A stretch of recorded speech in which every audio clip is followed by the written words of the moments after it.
What's up, motherfuckers? Flash Notion here. It is 2 a.m. where I live, and I'm wired as fuck. I wish I could explain this all the way using something good as an explanation, like, I don't know, drugs? But no, this is just me fucking up my life, and, I'm trying to make it work for me, somehow. Anyway.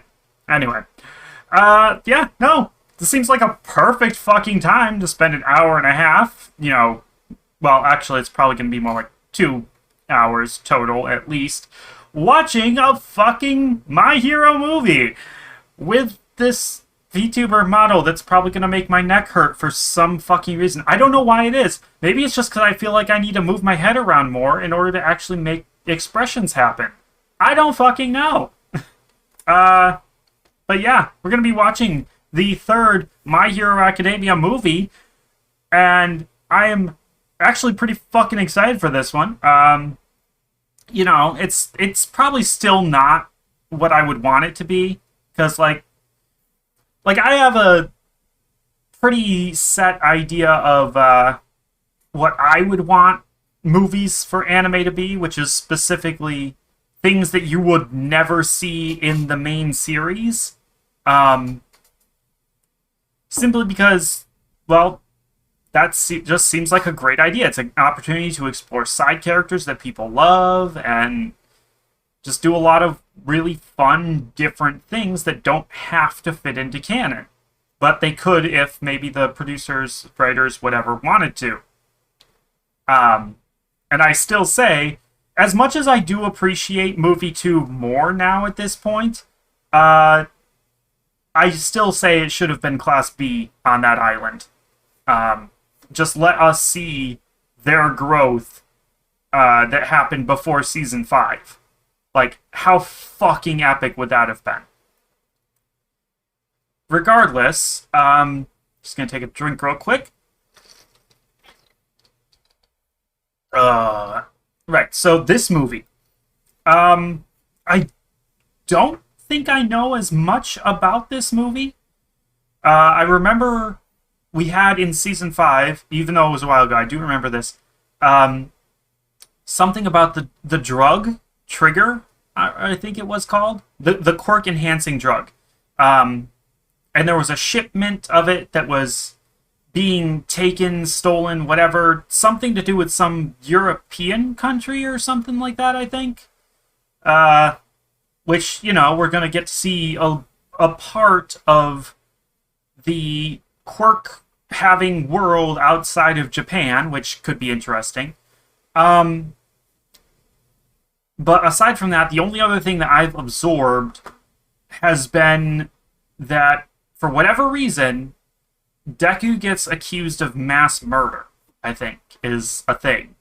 Because, that is something that I have seen plastered all over YouTube because, fucking YouTube. But, I couldn't fit it into the context of Season 5 or Season 6, from what I know of Season 6. So, the only context could be one of the movies. It wasn't in movie 2, therefore, movie 3. And, yeah. I think that it's an interesting concept, especially, it will be an interesting concept if they focus on people other than Deku. Well, okay. It will be at its most interesting if they do that. It'll be interesting no matter what, but the most interesting thing they could do with it is leave it a mystery. Because obviously Deku being in the middle of it all is going to have the most idea of what's happened. So if they instead focus on everybody else, give those characters a chance to shine, and have them try and figure out the mystery, I think that would be better. But, they'll do whatever they do. I expect us to get focus on, the same group of characters, Bakugo, Uraka, Deku, probably Todoroki, potentially Momo, Sue, Tokoyami, Anybody else? I feel like there's one out. Minetta's probably going to be there because of fucking course he is. Oh, Kirishima might be part of this. It'd be interesting if the big three were part of this. Mirio and Sun Eater and Nejire. It'd be nice if they were here. Yeah, I mean, I don't know. There's a lot of things that they could do. There is just a ton of things that they can do. But you know, it's all going to build around the climax, and the question is, like, what are they going to do for the climax? Because, you know, the first one we had the double Detroit Smash. I wanted to say double Kamehameha, but no, that's not the right fucking series. Maybe this was a mistake. Anyways, and then for the second one, obviously, we technically also had another double Smash, but we had Bakugo with the power of One for All, which is, you know, crazy. So I have to wonder, where are they going to go for this one? And honestly, I don't even want to speculate about that because I want to be totally, relatively speaking at least, surprised when they get there. Like, already my brain is coming up with stuff, but, like, I'm not going to give voice to any of it because, like, no. Like, if I accidentally got it right, that just, I wouldn't like that then. Or I'd like it less, rather. So, yeah. Otherwise, no, I don't know anything else about this movie. So, let's start getting into it. So we'll start by switching over the screen here. Yeah, there we go. And then we will go ahead and we will remind myself of how the fuck this thing actually works. Right, okay, so that, okay. All right. So, we will start in 3, 2. Oh, I fucked it up. Okay, let me try that again. 3, 2, 1, play.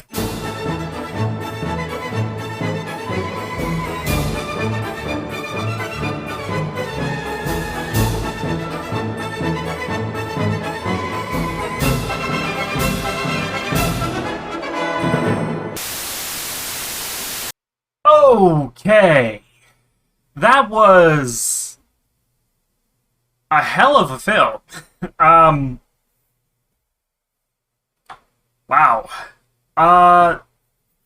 So where do we even begin with that? Like, I feel like I should be talking about something deeper, some themes or something like that, but like nothing's immediately springing to mind.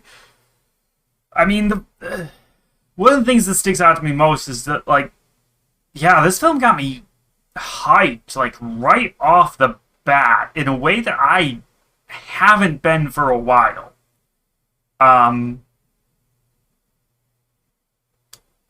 Yeah. So the concept of a weapon that makes superpowers go out of control, I'm pretty sure that's been done before.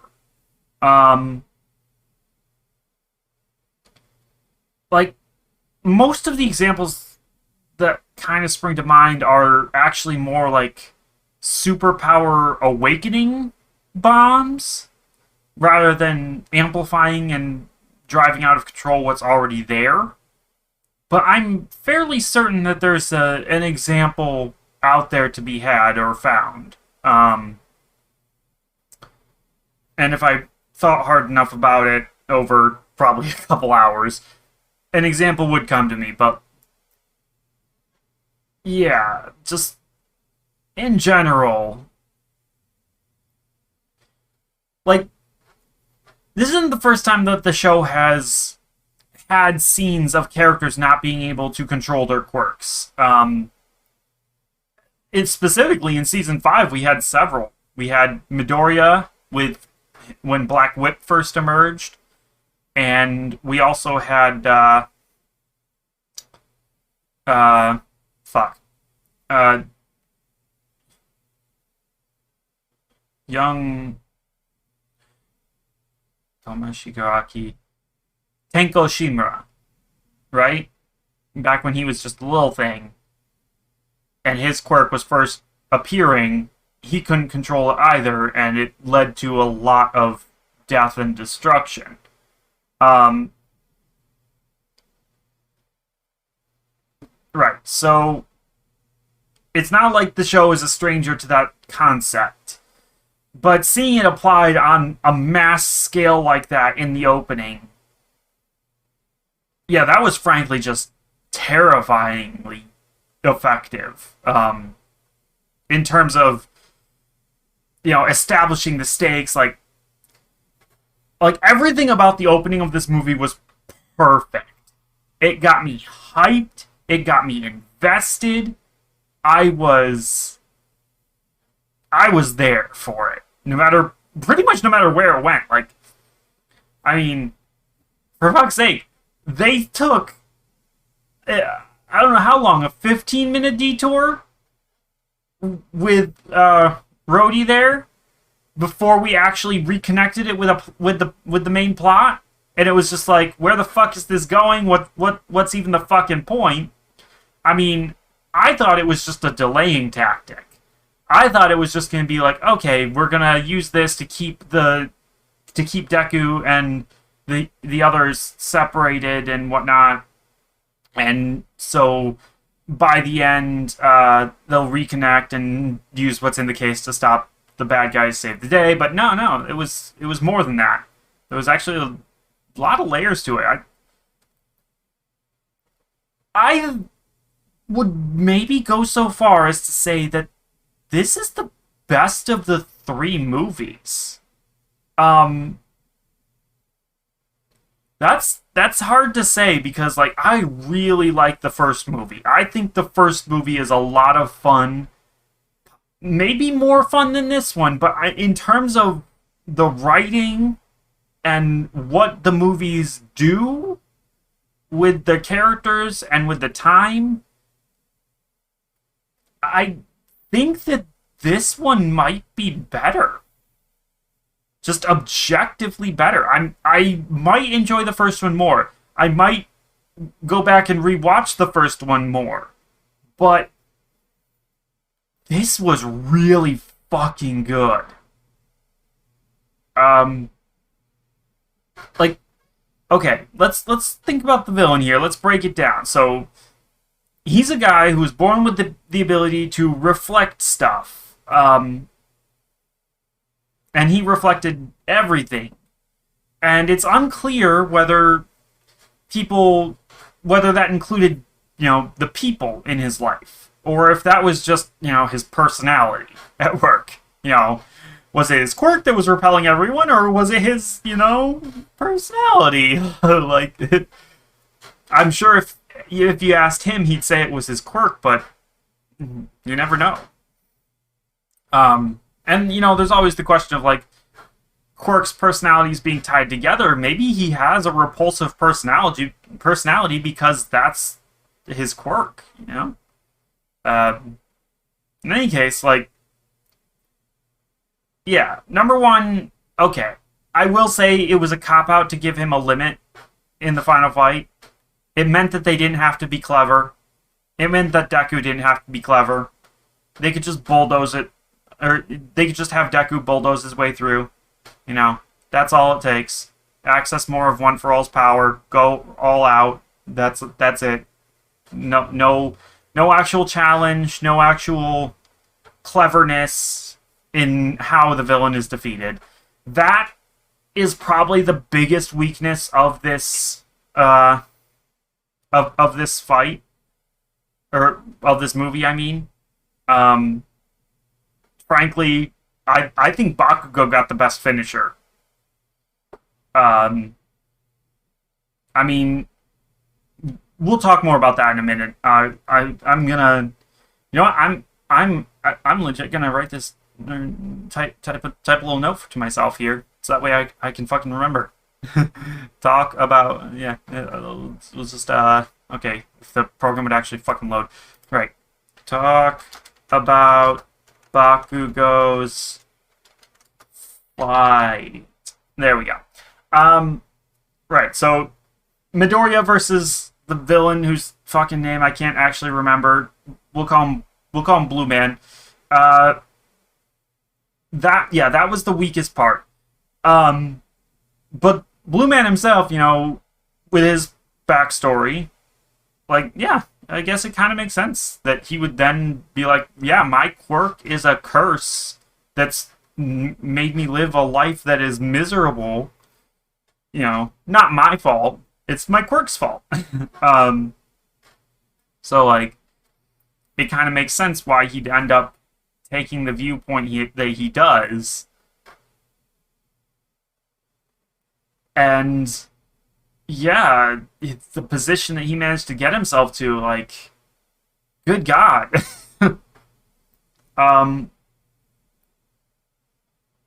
Like, in a way, I kind of hope this movie in particular is not canon. Because if it is, it kind of diminishes Shigaraki's threat in the long run. Because, like, yeah, Shigaraki can wipe a city off the map with his power, specifically. And, he has an entire group of villains at his command. But, like, this was an entire worldwide organization that was so well coordinated that they were able to set up a simultaneous terrorist attack on every major city and nation at the same time. Like, the level that these people, these villains were at is so far above Shigaraki. Like, even if Shigaraki is actually stronger as an individual than any of these people, even if that is the case and the fight against them is going to be harder, like, if this takes place in the same universe as the rest of the show, it just becomes that much harder to take what are they calling themselves now? Not the Metal Liberation Army, not the League of Villains, Paranormal Liberation Front, right? PLF? Yeah, it's going to be harder to take them seriously if I don't headcanon this as being non-canon. Because, yeah, these guys are on just an entirely different level. That said, I would have appreciated if they'd left in the scene from the manga, because I have looked at that scene in the manga of the villains confronting a seeming religious cult-like group, a smaller scale than this, and, like, wiping them out for their anti-quirk sentiment. Like, yeah, it's impossible to really talk about this movie without bringing that up. The fact that they cut that scene out of the villain's arc. And, it's not hard to understand why. It really does make the villains a lot more sympathetic because it brings to light just how oppressed a lot of them actually were in their lives. Like, we already know Twice's backstory, and frankly, I'm pretty sure the people making the show might have felt like they put in too much there, because holy fuck is Twice, like, one of the most sympathetic characters imaginable. Like, Jesus. Anybody would end up a villain if they went through what he went through. But yeah. Anyways, regardless, back to this movie. So yeah, I like the villains to a certain extent. I like that we're facing, like, a semi-religious KKK racist bunch of motherfuckers who just are complete and utter hypocrites in a lot of ways. Like, yeah, yeah, they make for good enemies. You know, people that you can beat up, possibly kill without any real sense of feeling bad about it. Like, no, fuck these guys. Um, Especially when they already massacred an entire city. And yeah, yeah, just one of the like. Even outside of bringing me into this movie, I feel like that might be one of the strongest openings to a movie that I've seen in a long time in general. Um, right. So, obviously, we got to see a lot of secondary side characters just popping up here and there, you know, cool designs and a bunch of callbacks to like the first movie and heroes that were attending that party that we never got to actually see what their powers did, but they appeared here and we got to see a couple of them in action, at least in the opening. And yeah, just a lot of small fun tidbits like that in general. But the bulk of the movie really was about Deku and his name's already slipping my mind, Rhodey. Which, funny that his name is Rhodey and they go on a road trip. His name is Rhodey Soul. Okay, I actually have to look this up now. Right. My Hero Academia World Heroes Mission Cast. Right. Okay. Let's check out the IMDb page. I don't want the top cast. I want the full cast. There we go. Okay, we gotta skip all the Japanese names. Thank you very much. Okay. Wow. A lot of characters in this movie. Because, yeah, they got the full cast. How come Justin Briner doesn't have a headshot on IMDb yet? What the fuck? Bruce Carey as the Othan Police Commissioner General. Right, his name or his voice sound familiar. What else has he played in? Lemo from Dragon Ball Super Broly. That's the thing that I knew him from.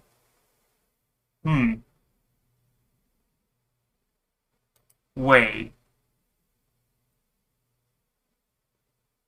Wait. Is he fucking Pilot Boy from Ruby? It's listed as Captain. Only 2 episodes. I'm pretty sure he's the fucking Pilot Boy that was flying Weiss around. Everybody fucking loves Pilot Boy for some fucking reason. Oh my god. Oh, he voices Silver's Raleigh? Or Raleigh? Whatever the fuck. The Dark King from One Piece? That's pretty cool. Good to know. Anything else? Doesn't look like it. But, yeah, if he's Pilot Boy, that's fucking funny. Okay. Not important, though. Not as important as... main villain, don't really give a shit about him. Serpenters. Don't know who he is. Okay. Rhodey Soul, Ryan Colt Levi.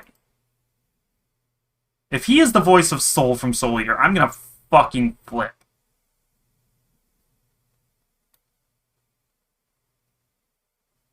Like, I'm gonna go down all the way here to the bottom here, and then go up. He was in JoJo, but nope. Nope. Okay. Anything else that I should know him from? Come on. It looks like all of his stuff is relatively recent. Other than some, like, smaller voices back in the day. Huh. Crazy. He nailed the voice of... He nailed the attitude that Soul has in Soul Eater. So, that is a pretty good thing. Alright. I feel like there was maybe one or two other people that I wanted to check their voices. Uh, let's see.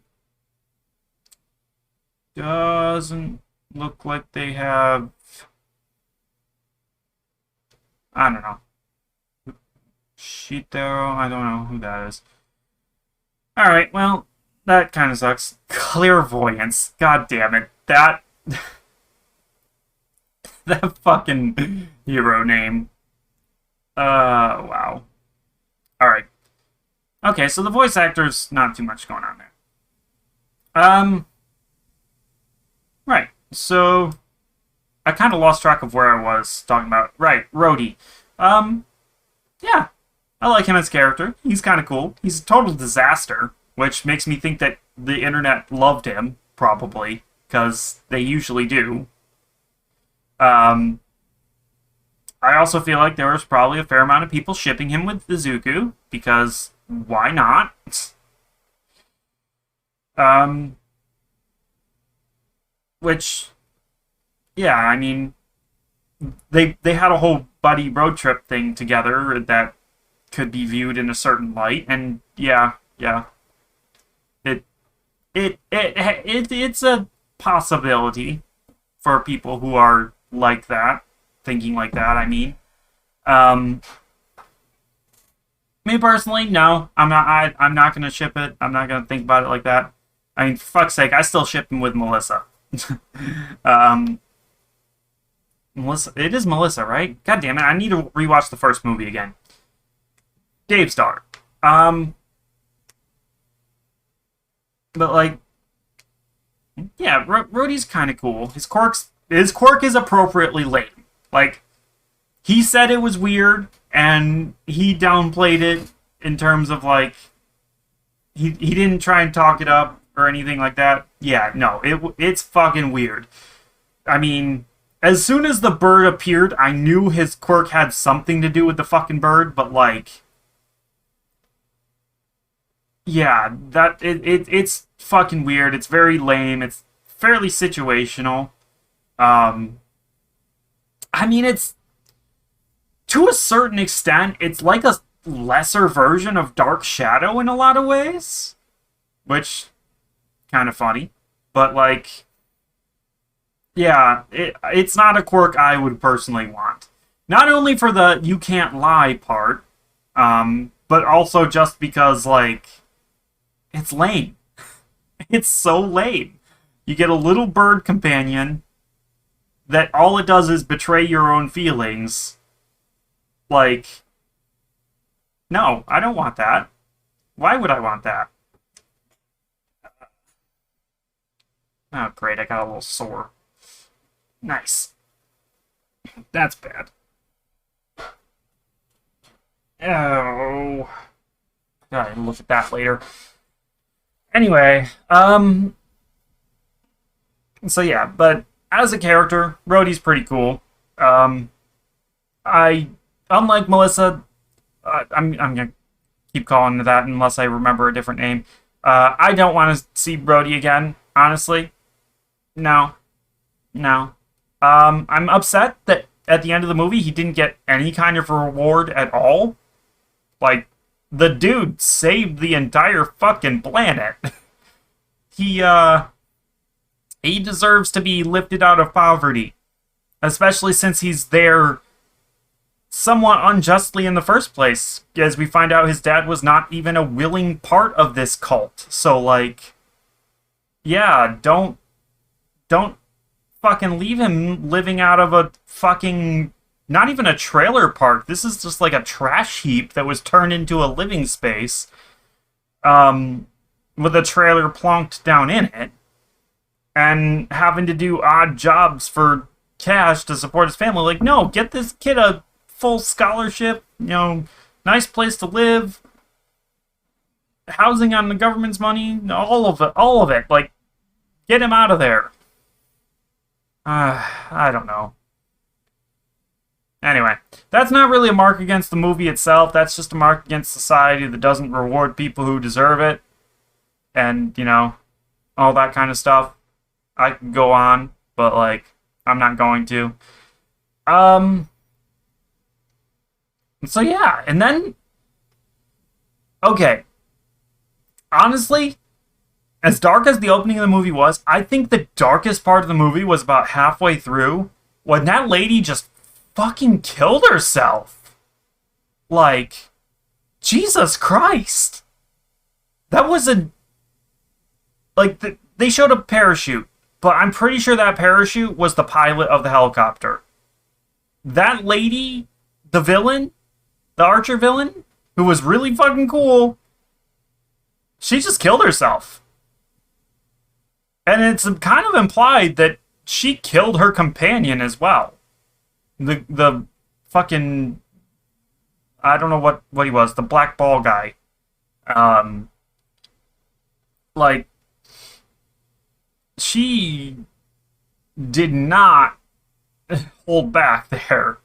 So yeah, that was pretty fucking dark, and I'm here for it, honestly. Like it was shocking, but in just the right kind of way, where it's like, yeah, that's somewhat realistic for people who are just brainwashed, indoctrinated, whatever, part of this kind of cult. Like, they will kill themselves for it.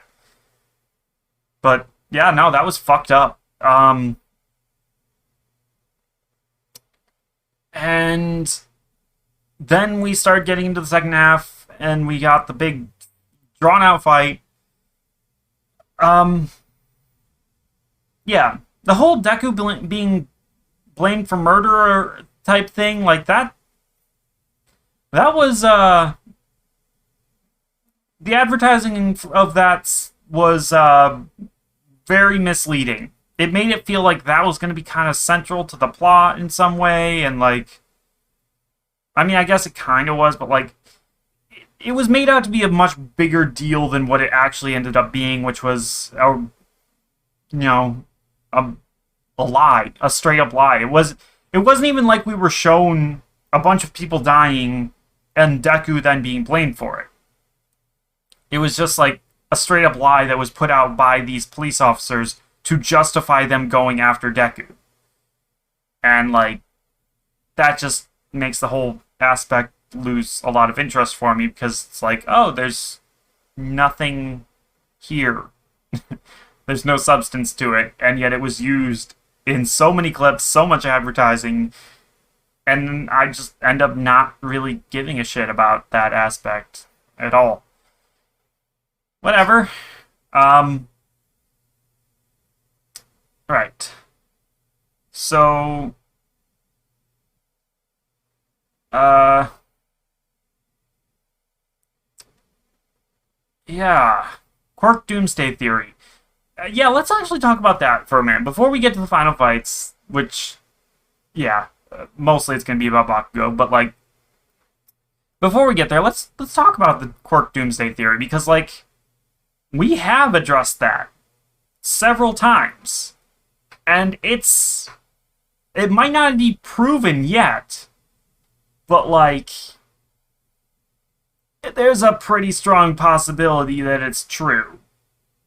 Um, I mean, ultra strong quarks aren't necessarily something that's new, but there's a difference between outliers, like All for One, and how we have now an entire classroom full of ultra strong preschoolers that can take on the likes of Bakugo, Todoroki, Inasa, all those guys from that little arc in season 4, 5? When was that arc? I don't fucking remember. Um, I guess it was season 4. Was it?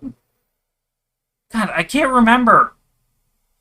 Either way, um, no matter which season it was in, uh, it was a good little mini arc.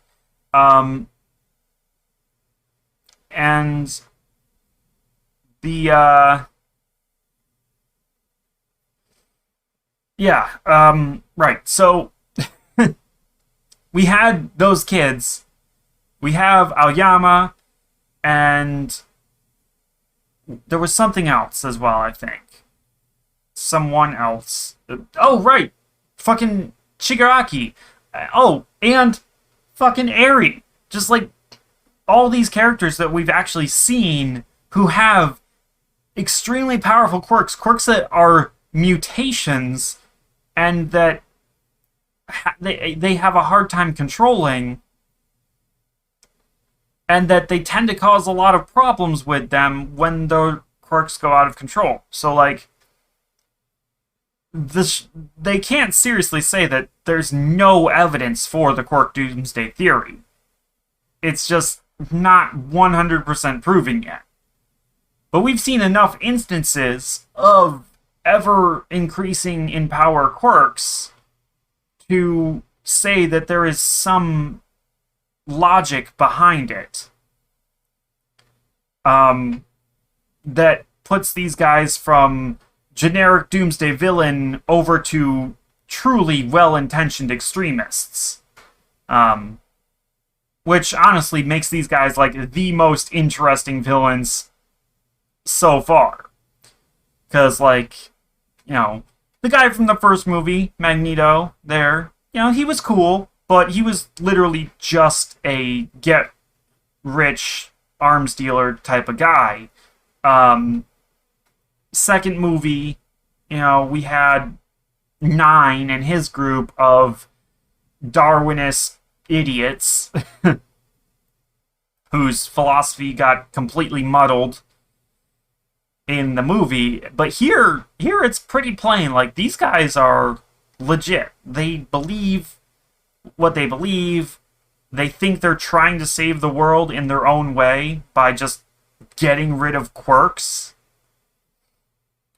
Also, the reveal that a lot of them have quirks that may have made it difficult for them to lead normal lives, makes me think that that lady in the opening who was just like, who was a member of the cult and who went out and was just like, you don't have a quirk, you're one of the chosen, makes me think that maybe the masks that the various cult members wear are actually like gas masks to keep them from feeling the effects of the super trigger.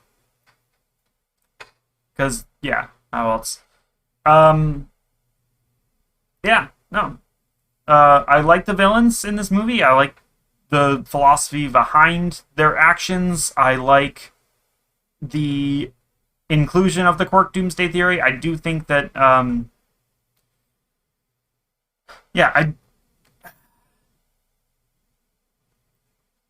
it's hard to say, but, like, just thinking about it and the place that it has in the story, like, I feel like I like these guys as villains better than the fucking League. Because, like, what's the League all about? The League's all about, like, well, we want to live normal lives and whatnot. It's just like, no. Like, the thing is that we really, because they cut out certain scenes, like the one with the cult that relates to, what's his name? Spitter? Fuck. Lizard Man's backstory. Like, because we cut those scenes out, we really haven't seen enough of the League and their problems and whatnot to really sympathize with them. It makes them seem like they just wanted to destroy shit for the fun of it, and their goals seem like bomb-throwing anarchist bullshit that just isn't as interesting. Like, I like the individual characters in the League. I think they're a lot of fun, and I am very much looking forward to seeing what happens in Season 6 and beyond, but, like, as far as themes and philosophies go, these fucking hell. I want to call them humanitarians, but whatever the fuck their name is, humanists or whatever, like, these guys are technically better suited to being overarching big bad type villains than the League are right now. Might change. I might change my mind about that, but like, yeah, no, I'm gonna suck this movie's dick hard about all that. I can't believe those words just came out of my mouth. Anyways, yeah, no, I like this movie. I like the villains. I'm gonna keep saying that. Right. So, final fight. Todoroki's was boring. Like, nothing about Todoroki's fight interested me. The guy that he was fighting, that guy's powers were weird and not properly explained. And what Todoroki did to defeat him also wasn't properly explained. Also, that guy totally should have been dead. And I've already said, Midoriya's fight, they copped out by making it so that the guy had a limit to how much he could reflect. If they actually kept it, that his quirk was just that he could reflect anything without any real limits, then they would have had to actually get creative in terms of how Midoriya beats him. But I understand limitations of this being a movie and having a limited amount of time in which to tell the story. It's disappointing, but I get it. And you know what? It was visually pretty fucking cool. We got Yusei run again a little bit. It was great. But yeah, no, the standout is Bakugo's fight against those fucking Razor twins. That's the ones that I wanted to see their voice actor for. So now I have to real quick see if I can't find it. God, what were those characters' names? Like, they were twins, right? So, like, male villain B, I don't know. What the fuck would their names been? Flecked Turn, what the fuck? Shidero. Who the fuck?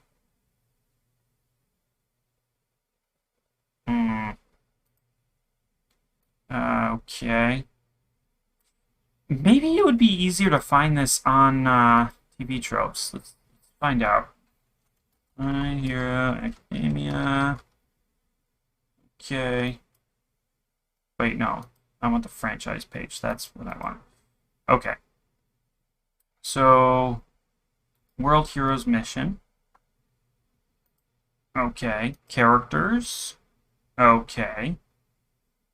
So, we want to find the World Heroes Mission, Soul Family. Humorize Cult. Sidero, nope. Okay. Leviathan, nope. Barros, nope. Alan K. Really? Alan K? Alan Key? Wow. Rogone, nope. Serpenters? Okay. Pair of identical twins. Okay. Ina and Dio. Sword Kill. That's like the same... That's the name of the guy from the fucking first movie. What the fuck? They have the same quirk, so yeah. Yeah, when they first appeared, I thought his quirk was like being made to multiply or some shit. Okay, what else has this guy done? Because his voice was pretty crazy. Huh. It doesn't look like he's been in anything that I actually recognize. That's crazy. Like, I recognize a lot of these names as being anime, but, like, I've never watched any of them. So, that kind of sucks. Well, anyways, the Serpenters there, they were great antagonists for Bakugo. You know, razors that could attack at a distance, like, yeah. Okay, I don't know if they were just... I said for Bakugo. They're just great antagonists to fight in general. Like, holy fuck. Were they strong, capable. Like, yeah. I mean, that is a quirk that would definitely make it hard to just fit into normal society. Like, what are you gonna do? I mean, I do find it kind of a bit disappointing how many hero or like villainous characters we've seen who just have their quirk being natural weapons. Like, between Moonfish and the guy that Red Riot beat up in season 4? Yeah, season 4. And like all those guys in season 1 that showed up at the end who had like gun fingers for quirk or whatever, like, yeah, it seems to be a pretty common thing that if you just have a weapon sprouting out of your body, you go into being a criminal. I guess it does make it easy, but like, I feel like there's a bit of a deeper thing there where it's just like, yeah, a person's view of weapons and whatnot, but like, I don't know. Maybe I'm overthinking that. Anyway, yeah, no, Serpenters, they were cool. I like the way that they fight. I like how Bakugo handled them.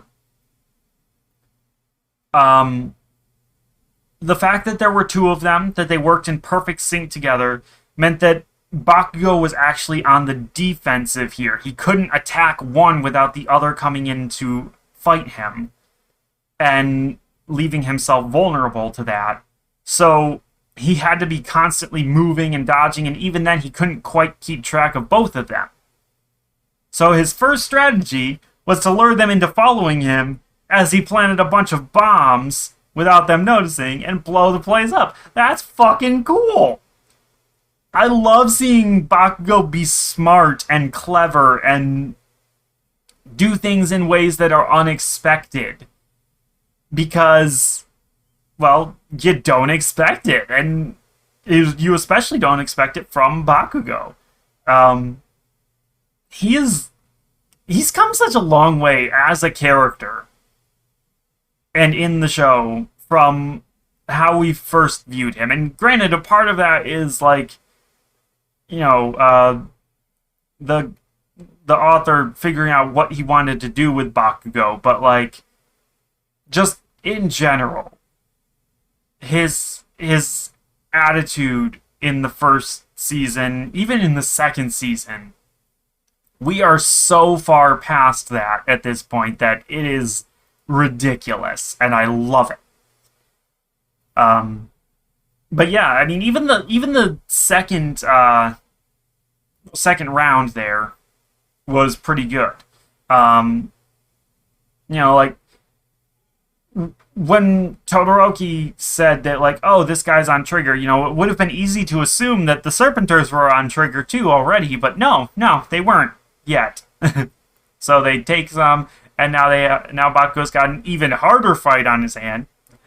And he can't pull the same trick twice, obviously. So instead, he tricks them into attacking him so that way he can, keep them from moving. Like, he's able to grab their freaking razor whip things and use that against them to pin them down on the walls, or in the wall there, distract them with his fucking rocket punch grenades, which that's also really fucking cool, and that's something that needs to be put into the actual show, is that he can fire those off like rockets. Holy fuck. But yeah, distract them with that. The explosion itself pins them even further into the wall, and then he finishes them with the most fucking badass howitzer impact possible. Jeez. Yeah, no, I'm getting giddy just thinking about it. That was a fucking epic badass fight for Bakugo, and I'm glad that they actually included that. I wish they'd put the same amount of attention and effort into Todoroki's fight, because it didn't feel like they did. Like, there wasn't even any significance put on the fact that Todoroki was using his dad's move. Something that he previously said he wouldn't do. So, like, yeah, they needed to put more effort into Todoroki's fight, and I'm very disappointed that they didn't. Right. I think that's about everything. Yeah, I'm glad that other characters were included in this movie, but, like, they didn't do jack shit with anybody outside of, you know, our big three boys there. And that's, yeah, that kind of sucks, you know? Again, I like it better when we can see the side, well, I like it better when we get to see characters in action that we normally don't get to see in action. Alright? I want to see the girls doing anything, pretty much, honestly, at this point. But also, like, the other members of Class A who are not Bakugo, Todoroki, Deku. Just give us some actual moments with them, because we just don't get enough. We don't get enough, and I understand that it's part of the consequence of having a large cast and limited time, but, like, that's like the point of these movies, or at least it should be, right? Take the time to show the stuff that you can't show in the main show. Anyway, I mean, I guess I could spend some little bit of time here before the end just, like, mentioning the animation, because, yeah, that animation, like, there were times throughout that it was, you know, simplistic, a little bit lacking in detail, but then there were other times where it was just like, holy shit, this is above and beyond anything they put in the show. Stuff like the parkour scene with Rhodey towards the beginning. Stuff like the fight in the canyon there against the helicopter. Like, I recognize those cubes. I know they're a thing that a specific artist or group of artists do that have been present in several scenes before in the show, but it was very present there. Very noticeable. And then, of course, you know, the end fight where, again, much like the fight against Overhaul, it felt like One for All was practically warping reality by itself. Like, I said that, you know, the recoil felt like it was warping reality earlier at 20%. But then we got to 100% and everything went crazy. Colors and angles and all kinds of stuff. Deku was, like, duplicating, it looked like. It was fucking weird. They were tripping on acid or something when they made that scene. But, like, it was gorgeous. It looked amazing. Wonderful. So yeah. That was My Hero Academia, World Heroes Mission, the third movie. Fuck yeah! Like, that's my entire summation right there. It's just, fuck yeah, that was great. I can't wait to rewatch this shit. I hope that the other big reaction channels, like, fucking Blind Wave, okay, at the time of recording this, alright? Bigger reaction channels than me, like Blind Wave and fucking Flaming Shark, who have reacted to all of My Hero Academia so far, have not watched this movie. And that's kind of surprising, Because I'm actually a little bit late here. I am like a fucking week behind, at least. Several weeks, possibly. Behind. And they haven't reacted to it yet. And they're usually right on top of the fucking ball for shit like this, so... yeah. Like, I can't wait to see other people's reactions to this movie, because I felt like this was fucking epic. And possibly the best movie yet. It'll be interesting to see, moving forward, actually, if, well, I mean, my opinion of the second movie has improved. I mean, I still have my problems with it, but my overall opinion of it has improved since that original watching of it. I'm no longer as negative towards it. And even my opinion of the first movie has gone down a little bit just because I can see its problems in hindsight. So I'm wondering what my opinion of this movie will settle on. Because right now I'm riding that high of the initial reaction of just like, yeah, this was fucking great, fantastic, I loved it. Is my opinion going to decrease over time, or am I going to remain a massive fan of this movie? I don't know. But either way, that's something that we'll only find out with time, and I think I've spent enough time on this right now. Like, holy fuck, I've been talking for way too fucking long. Is anybody who is still here, thank you. Thank you for watching. Thank you for putting up with me. There we go. Words. I need to go to sleep, actually, because, good God, I've been awake too long. I'm starting to get a headache, actually, I think. Or maybe that's just the light in front of my eyes. I don't know. Either way, that's going to be enough. That's going to be it for this time. So, I will see you guys... what is next? I guess Harley Quinn is next. Yeah. So, see you guys for that. Maybe. If you care. I don't know. Either way, until next time, bye.